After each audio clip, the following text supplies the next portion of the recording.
Hi there, this is Sarah from the Sisters Enchanted, coming at you with part 2 of our pendulum video series.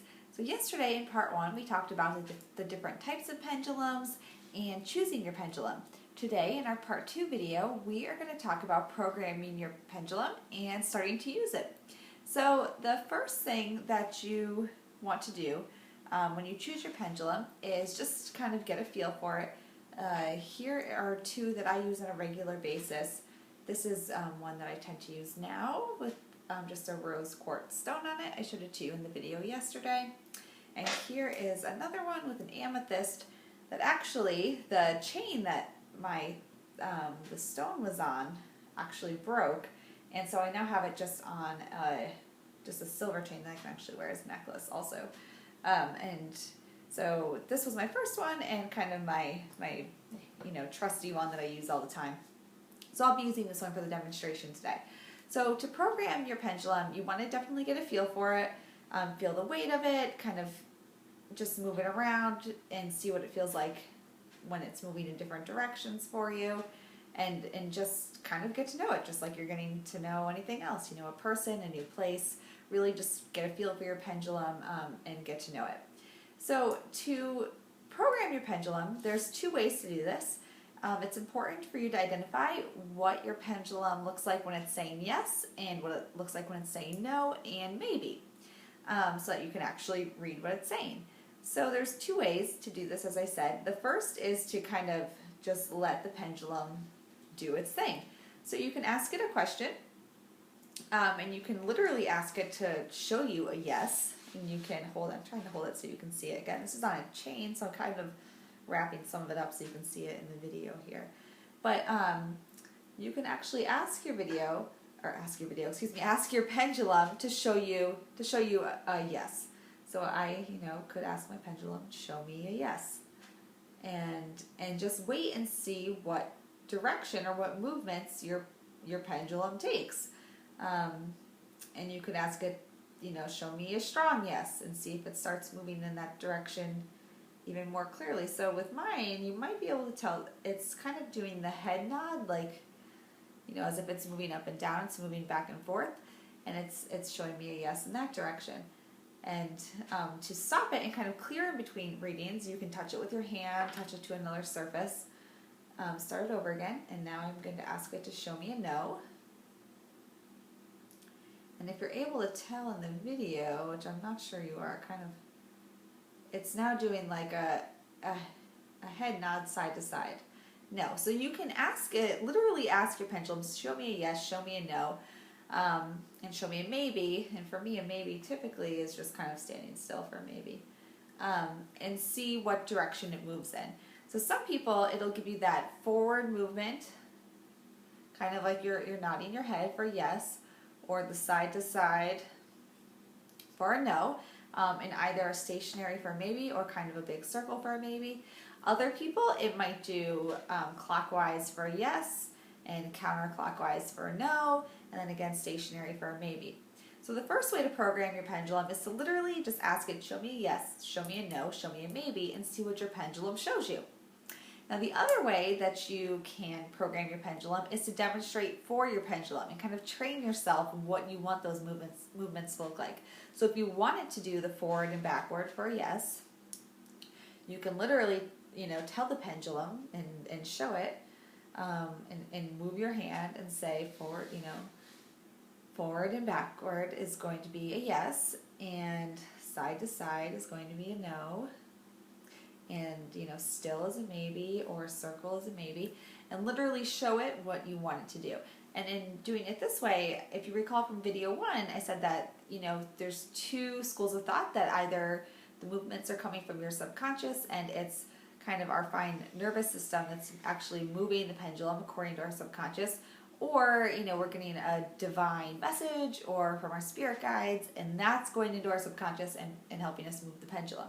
So if you can just ask it to show it yourself, to show what it wants to do, or you can actually tell it, I want you to move forward for yes, side to side for no, and kind of train our subconscious and those fine nerve movements, what movements you want it to take. So that's the first step, is finding out what a yes and what a no looks like for your pendulum. And those are the two ways to do it. Let it do it on its own, or tell it which way you'd like it to go. I think that it's fairly common for the yes to be kind of that forward backward, like a head nod, and the no to be side to side, like shaking your head no. I think that would be the most common.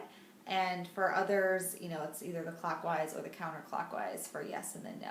And your pendulum movements can change over time as well. So as you grow as a person and as you fall into your divination practice, this could change. It doesn't have to, it won't always necessarily always be that it's the way that you started. So for many people who start seeing it as a circle, like a clockwise or counterclockwise, that may change to that kind of nodding position later on in the future.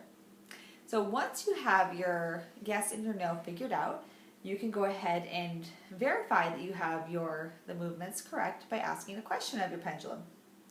So for me, you could just ask, or I would just ask, or just say,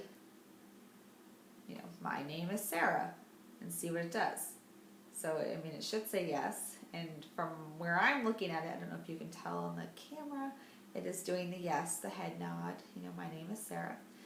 In between readings, as I said before, you want to touch it to something, so you can touch it to your hand, or you can touch it to a surface to kind of bring that energy back to center. And to verify my no, it might say, my name is Amanda. And, it's doing the no position for me, the left to right. And I could say it again, my name is Amanda. Give me a strong no. And see it go a little more clearly for the no. So that is one way you can verify that you have it correct. Or today is Wednesday. And it's telling me yes again. So you can just use questions that, there's clearly, or statements that there's clearly a yes or no to. So once you've identified what the yes and no position looks like, or kind of programmed it, trained it to what you want the yes or no to look like, you can use obvious questions or statements to verify that you have the positions or the movements correct. Now, as you go on with your readings and you ask questions, you can either just dive right in and make the statement and ask the question, or before reading, you can, if you're one who believes in channeling a spirit guide or a higher being, a divine being or something, you can say before you start, I call upon, spirit, or I call upon everything within me, or I call upon the divine to answer these questions. And you can ask your question, and you can also reiterate to your pendulum that you only seek the truth. So you can literally say, I seek the ultimate truth in my questioning, and start your readings that way.